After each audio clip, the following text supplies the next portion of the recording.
3900 ou liga pro celular TIM 996470961. Doutor Marcos Túlio, esse se garante. Voltamos a apresentar Programa 95. Marcos Andas. 7h32, confirmando 7h32, estamos de volta aqui com o nosso Panorama 95, nesta manhã de segunda-feira, hoje dia 30 de julho do ano 2018, e dentro da série Nomes do Seridó, nas eleições de 2018, a gente recebe hoje aqui no nosso programa Geraldo Júnior. Ele é professor do campus do IFRN de Ipanguaçu, natural de Acari, já foi candidato a vereador em sua cidade em 2004, quando tinha apenas 20 anos de idade. Geraldo Júnior está afiliado à Rede de Sustentabilidade e é pré-candidato a deputado estadual e é o nosso convidado de hoje aqui na série Nomes do Seridó, nas eleições 2018. Geraldo Júnior, seja bem-vindo aqui ao nosso Panorama 95, bom dia. Obrigado, Marcos Dantas, bom dia. É uma satisfação nossa estarmos aqui participando desse programa aqui na Rádio 95,9. A política já está na sua veia, né? Você já disputou aí as eleições locais em Acari em 2004. O que é que mudou de lá para cá na sua vida e na sua ideologia partidária também? Bem, Marcos, em 2004, quando eu fui candidato a vereador em Acari, eu era um jovem que era estudante de graduação. Naquela época eu fazia o curso de zootecnia, o qual eu concluí. E eu acho que aquele momento de 2004 foi até melhor não ter atingido a votação adequada para atingir meu mandato, porque isso teria interferido em todo o processo da minha vida. Porque depois disso eu concluí meu curso de graduação em zootecnia, fiz mestrado, doutorado, até tive experiência de morar no exterior durante meu curso de doutorado. Então isso tudo contribuiu para a minha formação e até que eu chegasse a ser professor do IFRN. No caso, você hoje está afiliado à Rede de Sustentabilidade. Rede de Sustentabilidade. Como é que surgiu a ideia de, por exemplo, você colocar o seu nome à disposição para disputar uma vaga na nossa Assembleia? Bem, Marcos, eu sempre participei dos movimentos políticos, principalmente em Acari, e sempre debati com a população, com os meus alunos, fora de sala de aula, e a gente começou a observar que nós estamos com uma problemática em termos de representação não só no nosso estado, mas em todo o nosso país. E eu sempre debati muito nas redes sociais e eu comecei a pensar que eu poderia agir. E nesse pensamento de ação, eu estou disponibilizando meu nome como pré-candidato a deputado estadual para fazer diferente. Por ser um professor, você se sente na obrigação, por exemplo, de priorizar a educação, caso chegue na Assembleia? Não só a educação, porque nós temos uma problemática muito grave na educação, não só na educação, mas na saúde e na segurança do nosso estado, mas também na parte de infraestrutura. Se um estado não tem infraestrutura, ele não tem como receber investimentos, seja eles públicos ou privados. E como é que seria, e qual seria a contribuição que você pensa em dar, caso chegue na Assembleia, para melhorar essa infraestrutura, para melhorar os serviços de educação, de saúde aqui no nosso estado? Bem, primeiramente... A gente sabe que o deputado é um pouco limitado também, né? É um pouco limitado também, mas em termos de legislação, a população confunde muito o papel do deputado e trata o deputado como se fosse um executivo, como se fosse governador. Só como é que a gente pode trabalhar isso? Trabalhar junto lá na Assembleia, na elaboração do orçamento do Estado. Porque o Estado tem uma arrecadação e ele prioriza alguns setores. Nós estamos vendo que o nosso Estado precisa bastante reestruturar a infraestrutura, principalmente viária. Se a gente for falar daqui da região do Seridó, a qual eu deixo abraço a todos os acarienses, a todos os seridoenses, um abraço à população de Timbaúba, que eu trabalhei lá também na Ematé. E se você for observar essa estrutura viária do Seridó, se a gente pegar a RN 118, que sai de Macau, vai até Ipueira, recentemente o governo divulgou que vai fazer a reestruturação de Jucurutu até Caicó. E aí nós estamos de olho nisso, porque se você for observar também a RN que sai de Acari até Caicó, você vê que é uma RN que não tem infraestrutura de acostamento, não tem sinalização, e muitos seridoenses já foram acometidos de acidente nessas rodovias. Então o que é que a gente pensa? Que no planejamento do orçamento do Estado, nós temos que priorizar a reconstrução de nossas estradas dentro de um padrão oficial das nossas rodovias, com acostamento, com sinalização vertical, sinalização horizontal, para que as pessoas possam trafegar com suas famílias e também as empresas que fazem transporte de mercadorias na nossa região, que são muitas empresas, principalmente aqui na região de Caicó e Currais Novos, e que esses veículos eles possam transitar e dar menos prejuízo às empresas de transporte. Você acha que a rede, por exemplo, ela permite com que você possa realmente ter um mandato diferenciado na nossa Assembleia? Permite, porque o que acontece? Eu fui filiado ao PR desde 2004, quando eu fui candidato a vereador em 2004 pelo PR, mas fiquei filiado sem atuação direta, porque eu não me dispus a ser candidato em outro momento. Só que eu comecei a observar que eu tinha que partir para um partido de uma nova filosofia. E aí fui estudar os partidos do nosso estado, tanto pela filosofia de construção do partido na teoria e na prática, quanto também do que os parlamentares que têm mandato nos partidos estão fazendo, não só no Brasil, mas no Rio Grande do Norte e nos municípios. E aí eu vi que a rede seria a melhor opção, apesar de ser um partido pequeno, mas vem com ideias novas de que o candidato ele vai ser um representante do povo e não um representante de algumas pessoas que ficam dominando dentro dos partidos do nosso estado, tem um domínio sobre a ação do parlamentar e engessa aquele contato e aquela ação do parlamentar com o público, que é o principal interessado no representante na Assembleia Legislativa. Estamos aqui hoje no nosso Panorama 95, conversando com Geraldo Júnior, pré-candidato a deputado estadual pela Rede Sustentabilidade aqui no nosso Rio Grande do Norte. A rede, além do seu nome, também existe outros pré-candidatos aqui do Seridó? No Seridó, só meu nome. Então a rede tem priorizado, no caso, tem priorizado. Nomes por regiões? Por regiões. Temos candidatos na região do Agreste, na região de Nova Cruz, temos candidato em Touros, candidato em Mossoró, temos candidato no Seridó, ou seja, estamos tentando abranger todo o estado, para que a gente possa ter uma representação massiva e não unicamente numa localidade. Além de ser um candidato com busca de um pré-candidato com busca de representação do Seridó, eu também, como tenho uma forte atuação no Vale do Açu e na região central, já trabalho lá há 10 anos, então nosso mandato não vai ser focado apenas na região do Seridó, mas um desenvolvimento geral do estado, até porque quando você propõe uma lei, você não propõe só para uma região, você propõe para o estado todo. Então é isso que nós buscamos como pré-candidato. Recentemente o Congresso aprovou aí o fundo partidário de quase 3 bilhões e meio de reais, só que a divisão do bolo ela é muito injusta, né? Porque os partidos grandes, que têm as maiores bancadas, abocanham muito mais do que os pequenos. E isso acaba, por exemplo, proporcionando eleições, campanhas desiguais, na sua opinião? Totalmente desiguais, porque se você for ver o orçamento dos partidos que têm mais representação na Câmara Federal, o orçamento deles é extraordinariamente muito maior, 10, 100, 200 vezes maior do que um partido pequeno como a rede que está iniciando.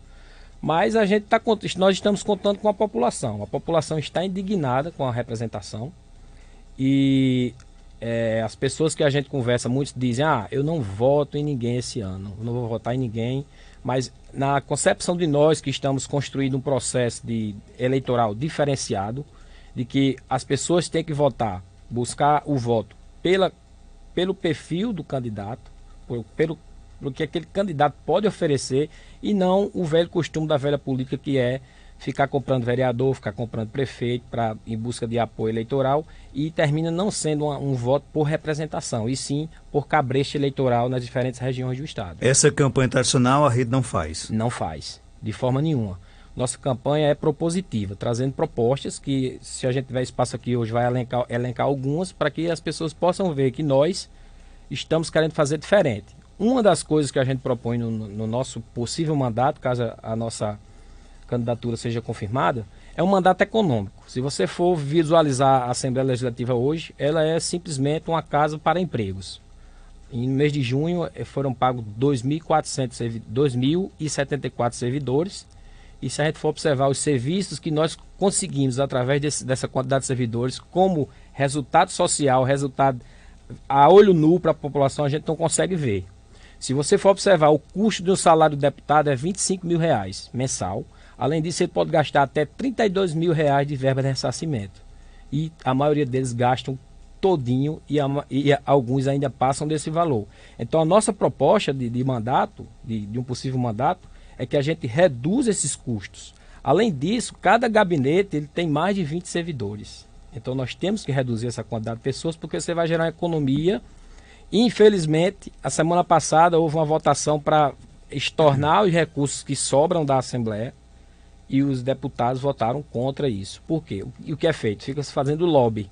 Recentemente a Assembleia comprou carros de polícia e ambulâncias.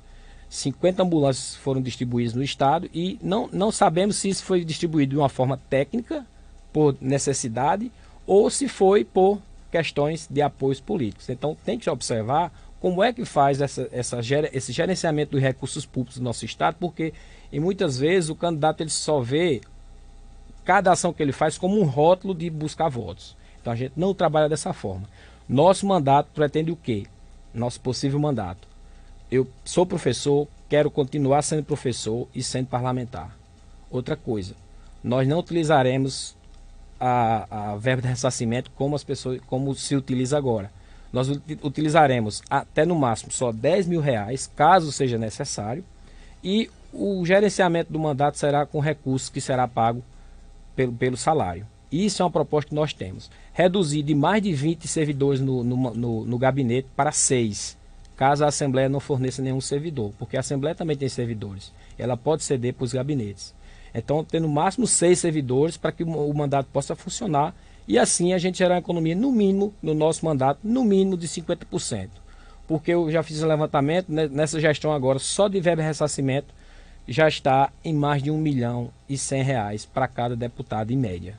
Então, é um custo muito grande que a gente não vê o retorno para a sociedade. Agora, por exemplo, a gente sabe que uma atitude, claro que seria um pontapé inicial, mas essa sua atitude, caso você chegue lá, talvez não resolveria completamente o problema da Assembleia, os gastos exagerados. Agora, você também poderia, por exemplo, de repente lutar para que isso passe a ser uma lei e que os demais gabinetes também façam a mesma coisa, é um pouco mais difícil. É a luta.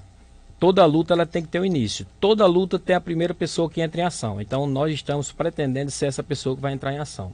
Lutar para modificar, até porque não depende só da Assembleia Legislativa do Rio Grande do Norte, depende de todo o cenário nacional, porque muitos custos da Assembleia Legislativa estão vinculados ao custo que vem da Câmara Federal. Então a gente tem que lutar para modificar no federal, porque em efeito cascata chega na nossa Assembleia. Mas o principal, Marcos, que a gente pretende fazer é fazer com que as pessoas se envolvam. As pessoas se envolvem tanto no processo político, mas no processo de mandato as pessoas não se envolvem. Então, por exemplo, numa agenda como essa que tinha, de que muitos recursos sobrando na Assembleia sem ter o que utilizar, o Estado do Rio Grande do Norte é endividado para pagar seus servidores, para pagar 13º, para pagar fornecedor, para investir em infraestrutura, esse recurso parado e os deputados não aceitarem estornar esse recurso para o Executivo, isso aí é um desserviço para a sociedade do Rio Grande do Norte. Além dessa sua preocupação com relação à economia de gastos no seu gabinete, existem outras propostas que você pretende apresentar na Câmara Política? Existe.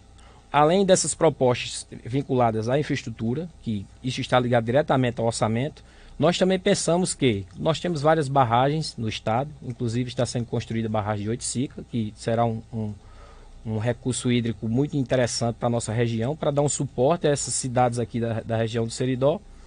E nós propomos que sejam geradas infraestruturas nessas áreas de barragens para que incentive-se o turismo. Se você for a Acari, nós temos o nosso açude de Gargalheiras, mas a infraestrutura turística do açude de Gargalheiras é muito precária. Então tem que haver um trabalho para que haja, não só do governo do executivo, mas do legislativo e de outras instituições do nosso estado e do nosso país, para que essas áreas de barragens elas sejam urbanizadas. Se a gente for, por exemplo, a barragem de Açu, que tem um histórico muito forte, porque foi transferida a cidade de São Rafael, que foi inundada a cidade antiga, foi construída uma nova cidade, de repente você construiria um museu, fazia uma urbanização para atrair restaurantes, para vender comidas típicas da região, e isso fomentaria não só o turismo, mas fomentaria o emprego do nosso estado. Então isso é uma bandeira nossa também.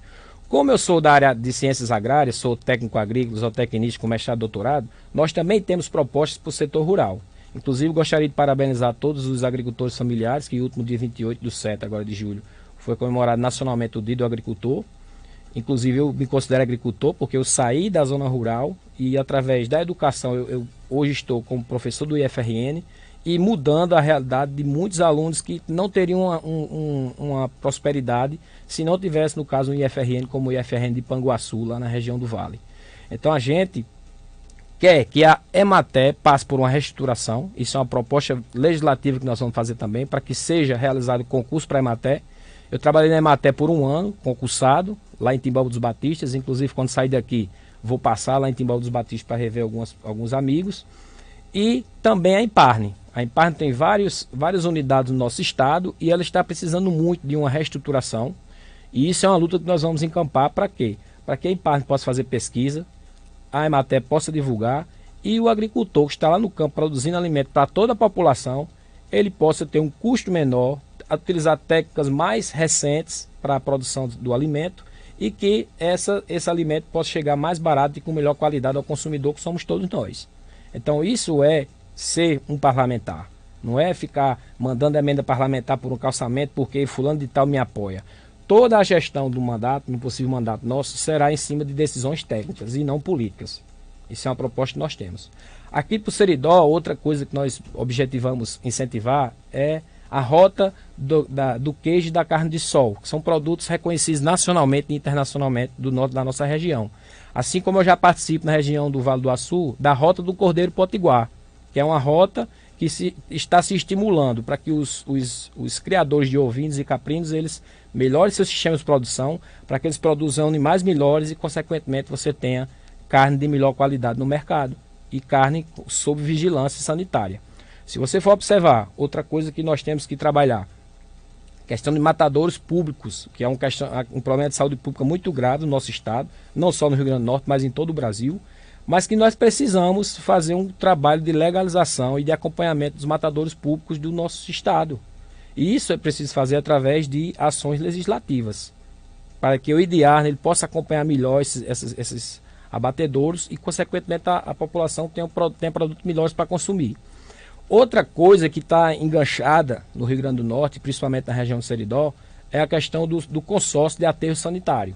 Nós temos a legislação que deu um prazo de 4 anos para que todas as cidades se adequassem, e uma proposta que surgiu é que fosse feita através de consórcios de cidades. Então o Seridó, os dois Seridó, o Oriental e o Ocidental, há uma conversa de que teriam-se 2 aterros sanitários, e essa legislação já venceu o prazo e nada foi botado para frente. Então a gente também está vigilante nesse aspecto, porque isso não gera voto, mas gera qualidade de vida. Então a gente não está pensando em voto, a gente está pensando em qualidade de vida para a população, que é o que está precisando. Nós temos aqui na nossa região do Seridó um potencial imenso que é o turismo, né? Religioso, o turismo rural.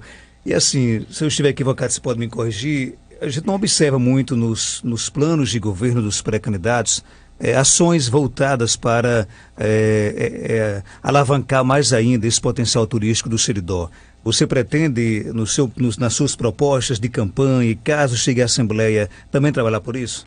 Claro, Marcos. Inclusive, dentro do orçamento, nós pensamos em equilibrar a distribuição de recursos estaduais no investimento para o turismo. Por quê? É muito investido mais na região litorânea, onde estão as grandes empresas que têm grande capacidade de investimento, e não há essa parceria naquela região de que o público e o privado trabalhem conjuntamente. E nós que estamos mais no interior do estado, esse recurso chega com muito mais dificuldade. E às vezes chega muito através de um cabresto eleitoral. Então nós queremos, dentro do orçamento, fazer um equilíbrio de distribuição de recursos para o turismo na região do Seridó.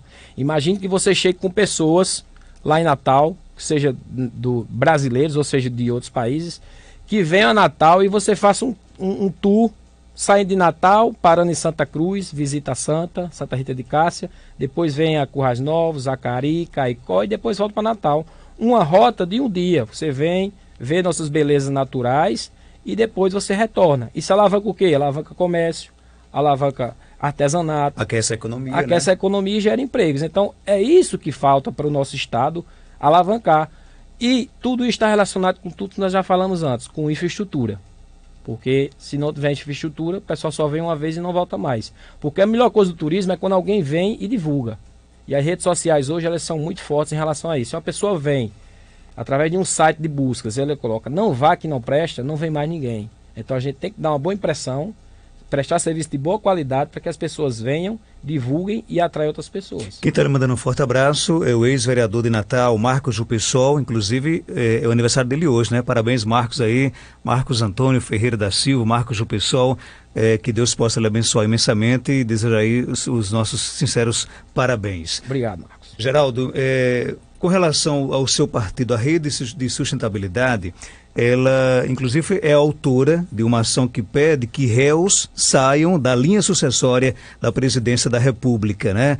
E isso poderia também, por exemplo, se estender aos estados, que réus, ou até quem responde, por exemplo, por crimes de corrupção, não participasse do processo eleitoral? Marcos, é o seguinte, quando você é réu, você ainda precisa ter a avaliação jurídica para você ser condenado em primeira e segunda instância, que é o que rege a lei hoje da ficha limpa. E que se você tiver uma condenação em segunda instância, você não poderia ser candidato.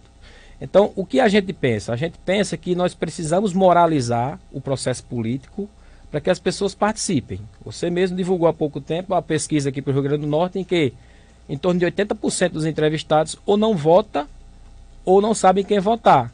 E o que acontece? Quando a pessoa não vota e não sabe quem votar, deixa com que aquelas pessoas que estão usufruindo do poder político que elas têm na sociedade, para que se eleja candidatos que não têm representatividade para o povo. Então, o povo não pode deixar de votar. Então, acaba-se com essa história de votar em filhos de candidatos, sobrinhos, esposas. Então, as pessoas têm que pesquisar quem são os candidatos, ver o histórico. É filho não sei de quem. Inclusive, aqui na região tem um exemplo de uma pessoa que já foi parlamentar, que já exerceu prefeitura e que agora ele não pode ser candidato a deputado estadual e o filho é candidato. Então, isso é o que se chama curral eleitoral. E o povo tem que torar esse cabresto, que é esse cabresto eleitoral, e votar pelo que as pessoas podem oferecer dentro do mandato e não o que as pessoas oferecem antes no processo eleitoral, que é onde está o erro. As pessoas se vendem por coisas assim que são necessárias para nossas vidas, por exemplo, por uma conta de água, por uma conta de luz, mas ela não sabe o efeito nocivo que isso causa em todo um processo de gestão de um estado e de um país como o nosso. É um voto que custa muito caro, né? Que custa muito caro. Às vezes uma dose de cachaça, que o cara arranja uma dose de cachaça, o cara dá a dose de cachaça, o cara vota no cara por uma dose de cachaça. Isso influencia a gestão de todos nós, porque quando você vota ou deixa de votar, quem se elege representa todos. Então nós precisamos modificar isso, do que a pessoa tem que observar, estudar. Se ela não tem conhecimento de redes sociais, de acompanhamento, peça um filho, peça um neto. Ei, pesquisa aí fulano de tal, quem é essa pessoa? Pesquisa aí quem é Geraldo Júnior, pesquisa o histórico de quem é Geraldo Júnior, em Acari, por onde ele trabalhou e o que ele faz hoje. Se ele está enganchado em algum gabinete de deputado, se ele está enganchado em alguma instituição pública que é muito usado como cabide de emprego. E falando em relação a cabide de emprego, Marcos Dantas, nós temos uma proposta de que os diretores ou gestores das instituições estatais sejam exercidos por pessoas que sejam concursadas da casa. Por exemplo, uma instituição do Rio Grande do Norte que arrecada muitos recursos, o Detran, arrecada muitos recursos e presta um péssimo serviço. Então, o Detran, quem é que gerencia o Detran? Não falando dessa gestão, mas de muitas que já se passaram. Alguma indicação política. Então, uma liderança de uma cidade, né? Exato. Então, o que nós propomos? Que um diretor, um gestor de uma empresa estatal seja exercido por uma pessoa que seja daquela casa, porque ele não está de passagem. Ele pode ser o gestor, sair e continuar na casa. E ele tem muito mais amor pela casa do que uma pessoa que chega de paraquedas e não entende nada daquele setor. Então, eu tenho um exemplo até no estado do Rio Grande do Norte que já teve situações de que o secretário de Recursos Hídricos era um cara formado em bioquímica. Então, não tem uma afinidade com a atividade. E isso só foi gerado por uma questão política. Geraldo Júnior, nem sempre as melhores propostas vencem as eleições. Isso é fato, né? Por mais que o plano de governo seja bonito, seja agradável para a população, muitos dessas pessoas que colocam boas propostas acabam não vencendo as eleições. Esse ano nós vamos para uma disputa para a primeira eleição após a Operação Lava Jato, onde os mais importantes, entre aspas, políticos do nosso Brasil ou estão, ou já estiveram, ou estarão na cadeia, isso é fato, né? O Brasil conheceu como é que funciona, lamentavelmente, a política brasileira, alicerçada e financiada pela corrupção. Você está confiante de que realmente esse ano o eleitor vai dar resposta nas urnas? Ou vai continuar votando nos mesmos, vai manter esse círculo vicioso que é pautado pela corrupção política? Marcos Dantas ainda vai ter muito ciclo vicioso, porque a gente já começa a observar nas tramas de coligações a dança das cadeiras para beneficiar as mesmas pessoas, as mesmas famílias, e que essas pessoas que estão na política do Rio Grande do Norte há 40, 50, 30 anos, elas não têm mais o que dar, não. A gente tem que modificar, trazer pessoas com sangue novo, com cabeça oxigenada, para que essas pessoas tragam novas propostas, como é a nossa proposta de pré-candidatura que está aqui, como outros que já passaram aqui. Muitos velhos políticos que não atendem mais as nossas demandas sociais, econômicas e políticas, porque a prática é velha. Como é que um político velho que já está no mandato há 5, 6 anos faz? A mesma coisa, todas as eleições. Vai nas cidades, pega as lideranças que tem mandato, que tem força, pega essas pessoas, bota debaixo do braço e diz: quem é que está lhe apoiando em tal cidade? Fulano de tal. As pessoas me perguntam bastante: quem é que lhe apoia? De quem? Eu busco que o povo me apoie. Porque se o povo me apoiar, quem tem o voto é o povo. Não é aquela liderança. Então as pessoas têm que acordar e saber que o voto é dela. Não é da liderança, não é do candidato. O voto é dela. Ela está dando a confiança para que alguém lhe represente, seja em qual cargo for, para que essa pessoa faça um diferencial para que a vida dessa pessoa melhore. Seja ela na saúde, na educação ou na segurança, que são os 3 pilares com maior dificuldade que nós enfrentamos hoje no Brasil. O voto jamais deveria ter atravessador, né? Não, nunca. Então é por isso que a nossa pré-candidatura está sendo construída assim. Não tem ninguém com mandato nos apoiando. Algumas lideranças comunitárias, amigos que me conhecem de longa data, desde criança, e essas pessoas estão se engajando na nossa proposta, porque é uma proposta límpida. Se fosse para eu sair lá do IFRN de Panguaçu, ao qual eu tenho um bom trânsito, tenho uma boa relação com meus alunos, faço o meu trabalho corretamente e vim para a política me sujar minha trajetória pessoal e profissional, eu não teria saído. Então, é por isso que nós estamos aqui, para trazer uma proposta diferente. Agora, o povo, o eleitor, respondendo a sua pergunta, ele tem que virar a chave e perceber que a política que se tem que construir hoje não é mais a de 10, 15, 20, 30 anos para trás. A rede vai de Freitas Júnior para disputar o governo do Estado, não é isso? Exato. E para o Senado Federal? Senado Federal tem João Napoleão, candidato a senador, pré-candidato, porque a nossa convenção é essa sexta-feira agora. E nós temos também candidatos a deputado federal. Nós vamos com a chapa completa, e deputado estadual. E para a presidência, Marina Silva? Marina Silva, candidata à presidência. Digamos, claro, num eventual segundo turno, caso Freitas não vá para o segundo turno, a rede discute uma possibilidade de apoiar alguma pré-candidatura. É muito cedo ainda essa articulação? Carlos Dantas, Marcos Dantas, é o seguinte, a rede, nós somos jovens. O partido em si iniciou suas atividades em 2015, né? Partido muito novo. Nós estamos construindo nossas bases, inclusive nós fizemos o pré-lançamento da nossa candidatura em Acari, fizemos pré-lançamento em Mossoró, em Nova Cruz, em Touros. Então, nós estamos construindo nossas ideias dentro do partido aqui no estado do Rio Grande do Norte, apesar de que nacionalmente a rede já está um pouco mais robusta. E assim, nós vamos viver cada momento.